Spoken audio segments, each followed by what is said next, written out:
basically what Jethro told Moses what to do.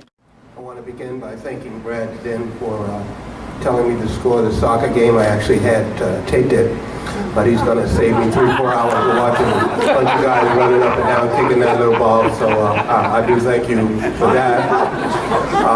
How to follow a person as eloquent as this young lawyer is very interesting. And the folks to come up. I'm not even going to pretend. I won't even pretend to you that I'm any kind of a scholar in the Declaration of Independence or the Constitution. I can only tell you how these things appeal to me as just a regular human being. So with the Declaration of Independence, and I did read a bit about it, I was struck first by, well, I know we're here for grievances, but I was struck first by what I really like about America and what I really like about the Declaration of Independence.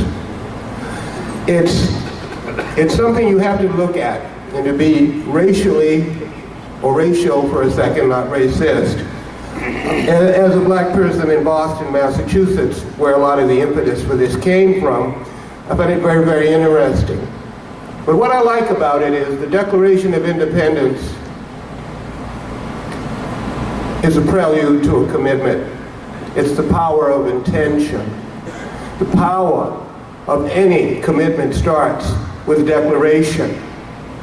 You're going to lose 5 pounds. Well, it only happens when you say you're going to lose 5 pounds. You're going to give up smoking. It only happens when you say you're going to give up smoking. And then you do all the hard things that it takes to get there. So the power of this intention to the world had always been something that I find very, very, very interesting. Now, knowing what folks went through after that declaration, as many of you know, it wasn't just a bunch of people getting together to say, let's be free. There were abuses, there were reasons. They talk about a long train of abuses. Well, I gotta say, as a man of the cloth, as a reverend, we know they left where they were because one of the biggest things that they were not happy with regarding freedom was George III's idea of what their religious freedom should look like.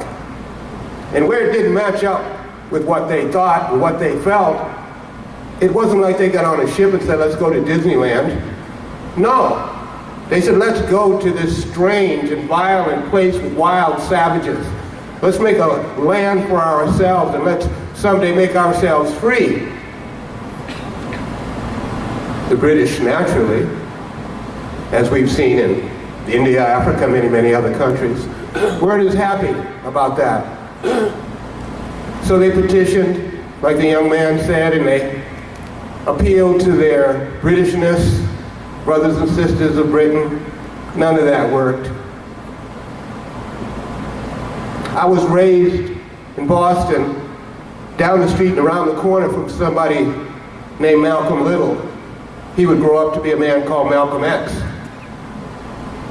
And he used to tell us that sometimes it's going to come down to bloodshed. And when you look at the history of America, and we just talked about the military and the young man with the exploding bombs, it doesn't always work out right, but sometimes that's what it comes down to. The intention of the Declaration of Independence and what it took. Grievances, long train of abuses, I believe I would go along with the founding fathers and talk about some of the laws. See, they had laws that were designed to keep them enslaved in slavery, not able to be free. They dissolved their legislatures, they rousted them. They had warrantless searches called writs of assistance. And did all the things that they're doing now that we don't like, but that we're still here because we maintain our power of intention. Many of you know it's 50-year anniversary of civil rights legislation. That's good news, bad news. Maybe it's good news because we needed that. Maybe it's bad news because we had it already in all these other documents. Why did we have to redo it? Why did we have to tell people we need it? We need it, we need it. You know, to me, there's like 4 pillars. It's the Declaration of Independence, Bill of Rights, Constitution, Emancipation Proclamation. They all sit, though, They all sit on the bedrock of religious freedom. So for me, the assault on our religious freedom is very, very serious to me at this particular time. Something we have to watch for as we go forward.